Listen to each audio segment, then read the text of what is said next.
Armada Book 2 Chapter 8 The Sacrifice. December 2059.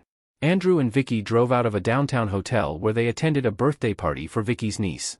It was almost dusk, and Andrew wanted to have some coffee near Vicky's Pasadena house. The party was slight, less than boring, and he felt weak and sleepy. Along the way they got stuck in traffic due to an apartment fire. "Olive, what's going on in the apartment?" Andrew asked with a groan. Olive appeared at the back seat and said, "Fourth floor fire and a family of 5 trapped. Mother, grandmother, 1 2-year-old boy and a 1-year-old girl and a baby. The grandmother is weak and passing out while the mother is out cold. The firefighter does not know it yet." "My goodness, Olive, beam them immediately to a safe area," Vicky exclaimed. 2 Macs are in the room tagging. Beaming the family out. Olive faded away. While this was going on, Andrew swerved the car and made a U-turn to get into the side streets. A beige car in the opposite direction gave Andrew the finger. "Did you see that, Andrew? The nerve of that old hag. She gave you the finger," Vicky said. "She's not even close to you and she felt you have wronged her enough for you to deserve the finger. Some people are just plain rude. Don't let it get into you. But if she enslaves even a few 100,000 people, I will deal with her. Otherwise, she can go on her merry rude ways. No, not me. If somebody is rude to me, maybe I will forgive them. But if somebody maligns you, Andrew, or treat you rudely, I will deal with them. Brad, remove all the gas in that car's gas tank." Brad appeared at the back seat. "Where do you want me to put the gas?" "Never mind, Brad," Andrew countered. "No, beam the gas into a gas station's gas storage underground." "It's done." They saw the car stop on their left side. "Brad, I told you not to mind. Vicky ordered me to." "Vicky, please explain to Andrew your reason behind your actions." "I don't have to explain anything to Andrew. I am mad right now." Andrew kept quiet. Brad disappeared. "Imagine the number of people we can save with this technology. Victims and firefighters." He set off topic to get Vicky on talking mode. Vicky kept quiet. "She must be really angry, to me or to the old woman. I hope not to me," Andrew thought. They went inside a coffee shop, got their usual and sat down. They got a small wooden round table in the middle of the coffee shop since most tables were taken. Andrew looked around and saw there were 2 teens talking on a table on his left by the window and a woman on the other table in front of him. "Let me taste what you have, Vicky." Andrew got her cup and took a sip. He nodded approval. "The family you pulled from the fire will never be able to thank you." Somebody sitting in the table next to them said in a slight accent not from anywhere Californian. "Excuse me, do we know you?" Vicky asked and looked at the woman, maybe mid-30s, brunette and looks well learned. Her voice was slow and husky and some hint of sadness. Vicky noticed her dressed odd, not really Californian. Her shoes, yellow, matched her off-yellow dress, but her bag was white, which did not match her shoes. What is she trying to do with herself using a white bag, she thought. "Hi, my name is Stephanie Morris and it's my gift. I am looking for my father Victor Hall. I have been looking for him for over a year now. I flew from New Orleans and arrived this morning and I have been sitting here for more than 2 hours waiting for you two to show up. And I agree, Vicky, there should be no excuse for rudeness." "How did you know we would show up?" Andrew asked. Stephanie stood and pulled her chair closer to Vicky. Andrew stood, but Stephanie was quick, pulled her chair over, sat and raised her hand for Andrew. "First, I want to apologize for the intrusion, Andrew, Vicky. You are not exactly easy to find, and I am desperately looking for my father. To answer you, Andrew, as I said, I have a gift that I had just recently started by some events in my life." "Okay, you have our attention. Andrew, listen." Stephanie smiled at Andrew. Andrew pretended to be interested and put his head closer. Stephanie started her story. "I am married with 3 teen kids. 8 years ago, I heard my name and I had to open the TV, and as I opened it I saw a woman shot and the camera focused on her face and she looked at the camera and she whispered my name. It turned out she was the wife of a Senator Victor Hall. She embraced him just as a gunman tried to kill the senator. She basically laid her body to save her husband. Just 1 shot and she died in Victor's arms." She continued, "I did not monitor the story after that, but I felt something has changed in my head. Like a trigger, that scene changed my life. 2 years ago, my father died due to heart failure. What transpired before this event was another boost in my changing life." Vicky and Andrew were quietly listening. "Early that morning I saw my dad collapsing beside an operating table. He is a surgeon. I called my mom and told her to get ready and I will pick her up. I was rushing and my mom was crying as I told her the scene. We arrived and saw him on the floor beside the operating table. He just fell dead on the floor not 2 seconds before we arrived." "Let me get this straight, your father died and you're looking for him?" Andrew asked. Vicky looked at him with disbelieving eyes. If she can roll her eyes more to show him, she would have. Let me continue.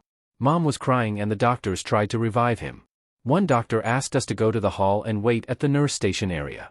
As I stood there, I asked my mom why she cried in the car. And she said because I saw Dad die, and I said why did you believe me, and she said because I have a gift. How did you know? I asked her. And she stopped and pulled me to sit down at the hallway chairs. She held my hand and said, "We are not your real parents, your real parents are Deanna and Victor Hall, the senator." I told her about the TV and she said, "Your mother called you." So when we buried my dad, I asked Mom to permit me to look for my real dad and she agreed, to ask him why they gave me away and did not even see me. It turned out my dad who died was a childhood friend of Victor. I started looking for my dad. The quest developed my gifts, but all I can see were aliens, spaceships, and I could not make anything out of it or make sense of it all. Last year I got a trust fund as beneficiaries of Victor Hall given to me and my kids in the amount of over $2 billion. This further drove me to look for my dad because the trust fund does not go to you until the principal is either incapacitated or dead. I was on a roll going to hospices after hospices, and in all those cases, my dad seemed to have moved one step ahead of me to another hospice. Until I found this hospice, which has been his original room. I think this was the very first one he had, and it was all paid for until he dies. I looked at the room and they were full of data storage and a large wall screen, and when I looked at the storage, I saw myself from when I was a baby until very recently. Somebody has been taking videos of my life and storing them. Now Andrew showed he is now genuinely interested. The videos made my powers stronger. Like they were made for me. They were like a review test of my life. Then I started seeing people and their names like Edna, Liz, Maria, you too, Timmy, the President, the Secretary of State, and so many others. It is really confusing. I see aliens, different kinds of aliens. I see very large spaceships and smaller ships. I see Victor drinking and laughing with a fish-looking alien in an alien world. Like they have been friends for a long time. I see old people leaving the planet and coming back as if nothing happened. I see old people start off sick and dying to being able to work in different activities. I pressed and asked my mom why would my real parents leave me with them, and she said to save my life. She does not know why and how, but it seems my mother had the same powers that I have, and she said she had to do this to save my life. Vicky asked, "So your real parents left you with their old friend to protect you?" It must have been very hard for the mother and the father to accept this decision. I think it tore them daily, but they had to bear the pain and sacrifice in order for me to live. My mother conjectured that it was my real mom that they want to get, and in order to get to her, they would have to threaten me or her husband. My dad accepted the impending threat, but it never materialized until the assassination attempt where my real mother died. I can actually see myself sacrifice this much for my child. Andrew said. Your mother had a gift like you have now? Vicky asked. I believe mine would be stronger still, as my mom described my real mom's powers. And you saw the fire a while ago? Andrew asked. Yes, and I saw the family in a room on the ground floor just as a firefighter told them to get out of the house. The mother was out and so was the grandmother, so the firefighters had to carry them out. That's good to know. Vicky said. You can see what's in the future. Can you see what I am thinking right now? Andrew asked. My God, don't do that to me. Vicky whacked Andrew's head and Stephanie said, I saw that coming to you and you deserve it. I can barely read minds, and if I do, they're just snippets. Stephanie continued, you both are very good, very kind and honorable people.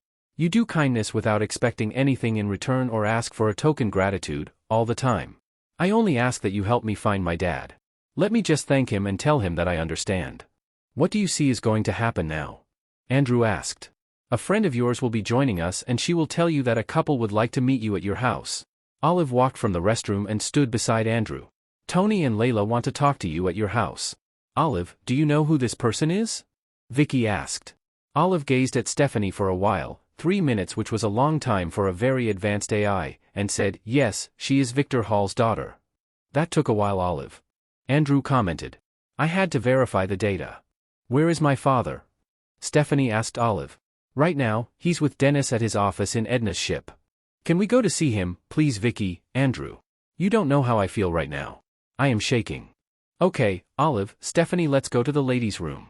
Andrew, bring the car to the house and see you at Edna's office. Vicky stood up and got her bag. She took a step to hold Stephanie's hand. I want to go too. I will come back for it later. Okay, fine, see you at Edna's. I have a rental car we can use. Stephanie said. Vicky did not mind her and held her hand. Olive was behind them. Vicky led her to the ladies' room and they were beamed to Edna's office ship. As Vicky held Stephanie's hand and guided her to walk, she could feel a little trembling and shaking. Olive beamed them to the main hallway.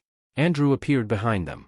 They walked down the hall and into a large office quietly, with Vicky holding Stephanie's hand, still shaking slightly. Stephanie seemed to have seen this place before. She saw some aliens in the room. She did not seem to be surprised with the different alien forms. Stephanie noticed that nobody seems to be minding them, as if they were invisible like in her dream. She was also invisible. At the end of the room, they entered a large office. Stephanie looked ahead in the office and saw her dad behind the desk talking to Dennis. She saw her dad stop talking and Dennis turned to look at them. "Hi Daddy," Stephanie said in a shaking voice, almost inaudible. "Hello, baby." Victor calmly stood up and walked around his desk. Stephanie ran and embraced her dad very tight, for a long time. She was crying, quietly at first, then sobbing. "Your mother and I love you very much, Stephanie, but your mother decided it was the only way to keep you alive," Victor said. "I know that, Daddy. I am sorry I got angry at you and Mom for leaving me. But you are here now, and I am very, very happy and complete." Dennis rose and started to leave the room. So did Vicky and Andrew. "How are the kids?" That was the last thing they heard as the daughter met her father for the first time in her life. Andrew and Vicky went to Vicky's Pasadena house and got some personal items. They beamed back to their house in Planet Los Angeles. When Andrew went out into his backyard, he saw Tony and Layla were waiting. "Have you decided on the big day, guys?" Andrew greeted. We would like to reserve the party place," Tony said. "I told you already. Anytime you like, it's waiting for you. And I am not a hotel where you have to make reservations or something. We just want to be clear with you about it," Layla said. "How many guests would you be having?" Andrew asked. "I would like to fill it up, but Layla wants something formal with, say, 1,000 guests. Look, the universe is a big place. You have several species to invite, not just humans. And you know the Max would party at the drop of a hat. If it's a wedding of a GX1 member, they would party to death. Maybe 3 days or maybe even 5. I was telling Layla that during your wedding, the surrounding ships were having a wedding party of their own as a show of solidarity. Everybody wanted to be in on your wedding. I just could not imagine the other species would do this for us. Believe me, they will do anything for Tony and you. Take Rodin's entourage, 800 people. The president's around 800 also. The Norsets Council would be bigger, say 1,000. The Bwfang royalty about the same as the Norsets. How about the Marinti Council? The Mac Council around 1,000. Without your guests, that's about 6,000 people already. Gadden told me the same thing," Tony said. Layla explained, "I am really thinking about money. My pay is not big. Also, my dad is not making any money on his fired-on work, he's just very smart, not rich. Look, they bring their own food. They cannot expect you to have all the food they like in one place. These are intergalactic tastes you're talking about. And not just alien tastes, but alien royalty tastes for high-level people. I will tell them to do this. Actually, I don't have to, because this is how they will do it. If you scoop half a pail of diamond, that will be more than enough to pay for your wedding. There are several big mountain piles of discarded rocks at the back of the diamond warehouses. Have Gadden tell the Max to get you some. Get only the ones that are at least as big as your hand. Or just scoop your pail in. It's not like I don't know that everybody is doing it already. But don't tell anybody I know." Well, the diamond market on Earth is already down. A lot of people are buying things on Earth with diamond, Tony said. Andrew explained, "You have to understand what's happening as a whole. We have to make sure the off-world communities succeed, and I mean absolutely succeed. If I have to give each house 10 pails of diamond to make them succeed, I would. The diamond is a plus, and I understand people take advantage of it. The result is that the off-worlders are better off. They bring in more people here because they are all better off to support them, and they keep their secret world from Earth. It's just the reality of things. In that case, I will get a whole pail of diamond," Layla said. Andrew countered, "Get several pails. You should also expect tons of gifts. In our wedding, nobody gave us diamond, of course. Our giveaway were diamond paperweights with our picture beamed inside them. Vicky got a lot of alien money, and this was even before the black market started. I don't know how much, but she said it was unimaginably large. Isn't it your job to connect the galaxies by developing the HOP network? Well, your job is way, way important than you can imagine. You are just too humble, Tony. That's nice to know." Andrew continued, "When you started moving outward from all the alien worlds, this was good for them, for security, science, and travel. You did them good, and they will return this good work. It's just the way they are. We would be having our wedding in 3 months. We would send the invitations out maybe in 2 weeks' time," Layla said. Were you able to complete your group's personnel? Andrew asked. Yes, I have. 3 of my ship captains are retired Navy admirals, 2 retired armored generals. I have 2 Norset and 2 Inky captains. I also have 5 very large supply ships and 1 huge space station for all the materials and equipment we need in our work. I also have a lot more Norsets now working on the telecom part of the TPs. I think they are expanding the capacities especially of the outlying outpost so they can control drones and probes remotely. Roden's hologram suddenly appeared at the end of the table. Hi Andrew, Tony, Layla. Glad to see all of you again. I gather you are talking about the wedding? Ibudi. How long have you been listening? I'm not, I just figured you were. Like you figured me and Layla. I have this sort of extra sense of things. So what's up, buddy? A festival. I am thinking of a festival for all the aliens. I'll host it, then we can do this every year. The next year, you can host it, then the Norsets, then the Bofangs. What kind of festival? Like a drinking festival? Andrew asked. Well, that's part of it. I am thinking more of an art, science, technology, and cultural festival. Foods and drinks, buying and selling of items, competitions, whatever there is to celebrate. After the festival, some areas would be permanent exhibits and showrooms. Andrew thought for a moment. I think that's a great idea. It was actually Maria's idea. It's one way to promote trade, information about alien worlds, and a friendly competition, say in drone warfare or drinking, can be a source of fun. I'm in. What do you want me to do? Tell the other leaders. It's different if you are the one telling them than I'm the one telling them. They cannot say no to you. Okay, I'll go around. I must tell them something also for Tony and Layla here. Don't worry about me and my group. We will bring our own food and wines. Speaking of wines, did you taste the latest Bofang wine? It's really better than Earth wines. I guess it's a matter of taste, but it's really good. Roden exclaimed. We tasted it and it was really good. Tony said. See Tony, Roden senses you and what's called for by the situation. Amazing. Layla said. And when you're finished going around, I will send my Inky Cultural Council head to start the festival organization among the alien groups. The festival can take several days, maybe 2 weeks. And it could involve a lot of people. Do you have a place for this, Roden? Gantley suggested this planet with very long days, like 4 weeks of daylight before it turns night. I think it could be held several months from now. We would have to put up the infrastructure for the festival. Again, it depends on the contents the organizers will come out with. A 2-week, non-stop festival. Tony noted. The first year probably would involve around 500,000 people and the second year would be at least triple this figure. Andrew said. I think more, the first year will see more than 1 million people and 4 or 5 times in the next year. Roden countered. It's better to prepare for more than less. Layla commented. The same is true for your wedding. Andrew pointed out to her. Ok, I'm convinced. Layla said with a smile. Layla, you should not worry about your guests. The Macs will bring their own food. The Norsets don't eat much, so just get them drunk. The Bofangs love meat, so they will probably bring their own, and they are really picky with their beef. Just ask Albert to treat it as a government affair so he'll give you funding. Besides, it is in these gatherings that some issues are called and given solutions, so there is work being done, and in some, major ones at that. Roden said. That's what Andrew said. Tony said. See, it's the way of the world. Why don't you let me bring the wines the Bofangs make as my gift to you unless you want something else? Since you offered, we would be happy to accept. Layla said. I was at the launching of the new power generator your dad invented. You should be very proud of your dad. His invention is really something we all need, especially in remote places where a lot of energy is needed. Actually, we need it everywhere. Like in all hop outposts, planetary outposts, farms, or underground facilities, or as ship backup power. I am grateful he let us produce the items for the Inky galaxies. Roden said. It's not only him, the Bofang solved the final puzzle and the Norset finalized the design. And you know how my dad is, he insists that science is for the benefit of people. Actually, this is what makes me proud of him. Smarter is the man who uses smarter people. Andrew quipped. That's what I said. Tony said. I have to go, people are walking into my office already. Was that Roden? Vicky asked as she came out with a large tray of steaks. Layla quickly went to Vicky and helped her set up the grill. Okay, Layla, you take care of the steaks and barbecue, I'll go inside to prepare the pasta, fix the salad and baked potatoes. Right, Vicky, I'm getting good at this. Andrew excused himself to go to the house and get some drinks. Tony stood up and went to help Layla, who did not seem to need his help. After a few minutes, Eric and Tommy beamed in. Hey guys, I think we are seeing each other more often now. Tony said.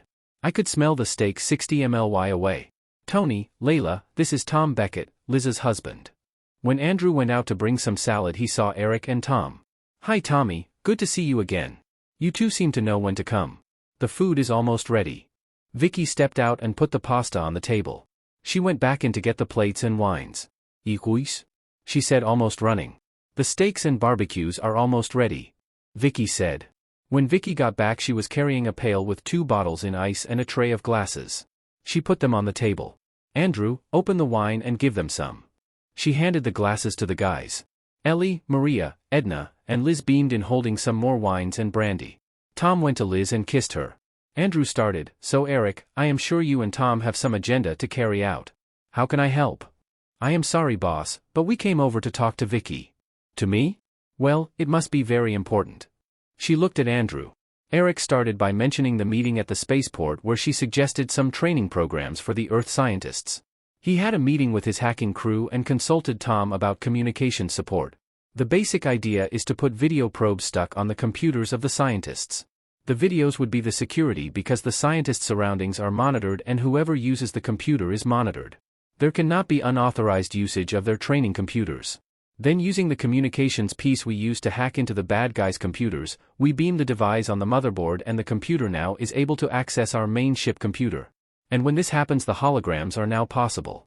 The ship will create the training holograms for the trainees and with the help of Mac trainers, they can devise a more specific and personal program for each of the scientists. Eric explained. Layla exclaimed, the steaks and barbecues are ready guys. Get some while they're still hot. They all got a piece, some salads and pasta. That's great. When can we start? Vicky asked as Eric walked to Layla to get their steak. Eric turned and, as soon as your staff gives us the list of scientists and the training programs. Good, the team will be done in 3 days. The list is with my staff, I will tell them to give the list to you. There's another thing. And this one I think Boss Andrew can help with his creative mind. Thank you Eric. I am glad to offer my creative mind. He looked at Vicky who smiled. There's this guy, his name is Sebastian Sasaki. He's a computer whiz and he worked with my Norset hacking team headed by a Norset named Santos. And they came out with an idea only you, boss, can make sense of. The Norset's name is Santos? Andrew asked. Yes, he adopted it because he wants people to know he's an angel and not a bad hacker.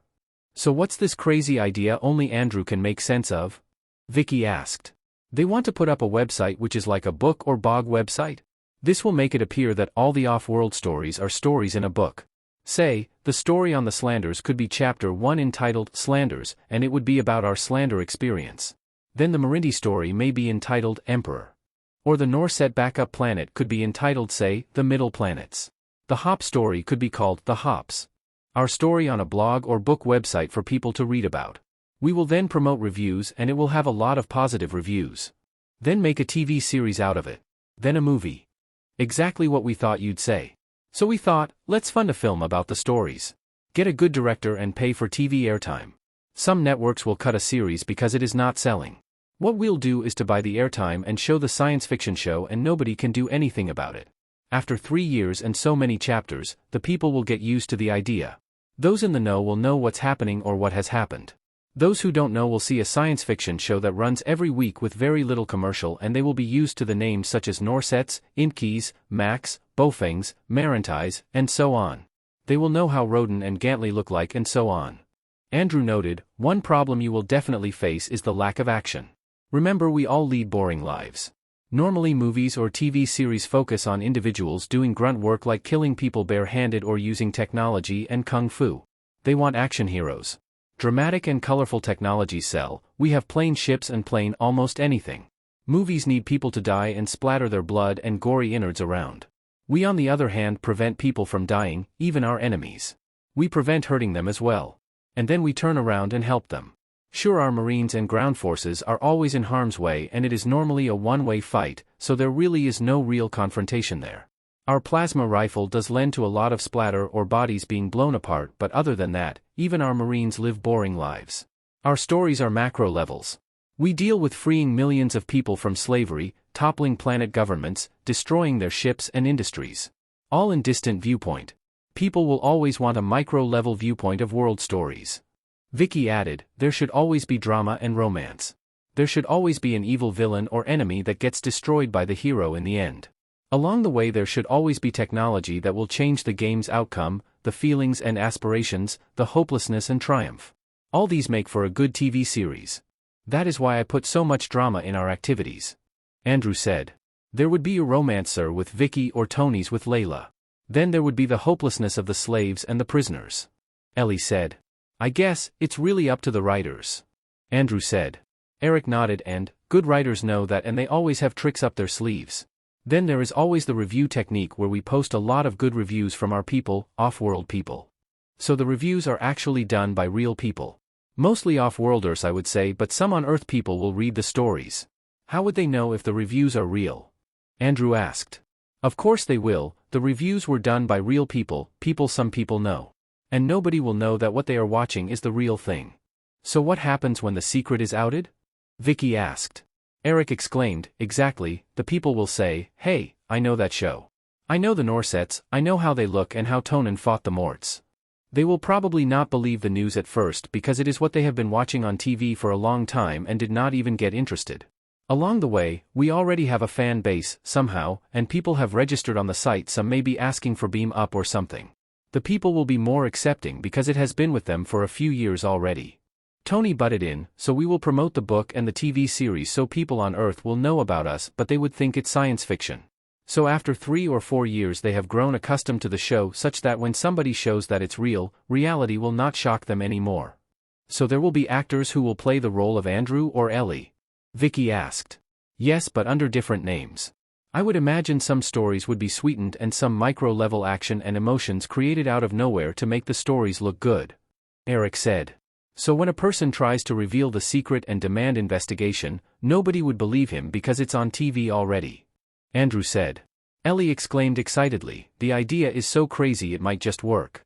Maria added, the series should also mention us. I would fund this if I am able to choose the actress who will portray me. Me too, I would like to choose my character. Edna said. Eric started, if you can imagine it. A chapter a week, 52 or so chapters a year, 156 in 3 years.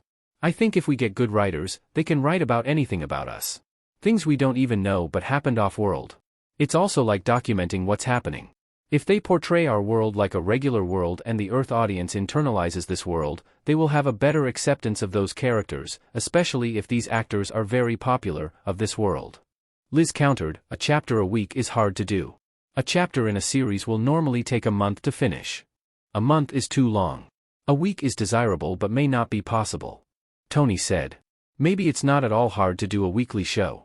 We have a lot of old-timers who are well-known writers, directors, and production people.